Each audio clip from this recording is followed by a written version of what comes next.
我叫阿文，是一名刚毕业的大学生，来恐龙岛当保安的第5天，变异恐龙冲破围栏，导致整座岛彻底失控，没人通知我撤离，我面临重重挑战。昨晚，我拽着老周在漆黑的树林狂奔，脚下的落叶被踩得沙沙响，身后变异霸王龙咆哮渐远，地面还在轻微震动。前面是员工宿舍。老周踉跄停住，指着前方亮着应急灯的2排矮楼。我们摸进楼道，墙上员工守则海报糊着血渍，风灌进破窗，吹得海报响。老周从门口鞋架掏鞋垫里的钥匙开302时，刚用铁皮推抵门，咚咚，敲门声炸响，门板气皮往下掉。我摸索到桌上的水果刀，牢牢握紧着，死死盯着门把手。门外只有指甲刮门的滋滋声。老周突然捂我嘴，门缝渗进绿色液体，滴在地上冒白烟，是变异双脊龙的毒液。他跟来了。老周声音发颤，毒液快蔓延到脚边。晨光透进窗帘时，我靠在门边打盹，手里刀攥得紧。突然，哗啦一声，窗户被撞碎了，一只背身黑刺的变异迅猛龙窜进来，爪子拍飞桌子。小心！老周举木凳砸向迅猛龙，我趁机刺他后腿，黑血溅在墙上，迅猛龙一甩尾把我拍出门外。迅猛龙刚要反扑，砰的一声，猎枪子弹击中迅猛龙的脖颈，他晃了晃庞大的身躯，轰然倒地抽搐。走廊走来2个男人，一个八脸扛着猎枪，一个瘦猴攥着电击棍，衣服上沾着恐龙血。老周紧张地说道：是之前在树林里见过的黑市恐龙器官贩子，听说他们专杀变异恐龙取器官卖钱，挺能打啊。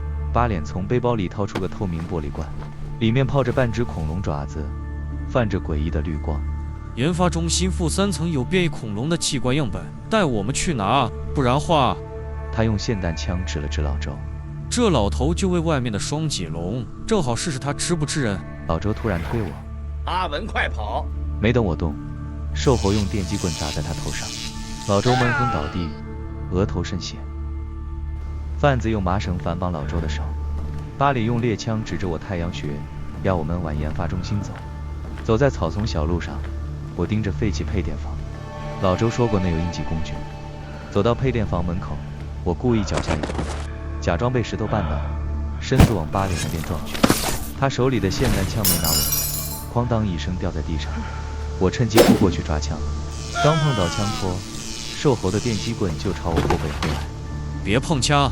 八脸冷笑一声，伸手要抢枪，可话没说完，配电房的门就被掀开，一个穿黑色武装服的女子窜了出来。她动作快得像阵风，先一脚踢飞瘦猴的电击棍，又从腰后摸出个金属手电筒，狠狠砸在八脸的太阳穴上。八脸闷哼一声倒在地上，嘴角流出血。走！女子拽我和老周进房，关门时听见外面迅猛龙嘶吼渐近。我是救援队林姐，安全区在码头北3公里，走研发中心隧道。她掏出卫星电话，屏幕亮着坐标。等天黑了我们再出去，现在太危险了。天色黑透，林姐攥着卫星电话。隧道口有红反光带，快赶去！我们摸出配电房，贴着树林边缘疾走，月光把树影缩成脚下的黑斑。刚到岔路口，猎枪声突然炸响，八脸的吼声穿透夜色。别跑，抓活他们！瘦猴的手电光扫得人睁不开眼，两人举着武器堵过来。你们往右边的隧道走。林姐猛推我一把，匕首塞进我手心。我引开他们。我刚跑出3步，身后突然传来密集的嘶嘶声。不是贩子，是恐龙！回头一看，7、8只变异恐爪龙从树林里窜出来，爪子踏在地上，啪嗒响，围向我们和贩子。八脸吓得后退，猎枪都歪了。阿文快跑！老周突然抄起地上的断肢，狠狠砸向最近的恐爪龙。恐爪龙被激怒，调转方向扑向老周，其中一只的爪子擦过他的胳膊，血瞬间渗出来。林姐拽着我往隧道口推。恐爪龙盯上活物就不松口，老周是故意引他们。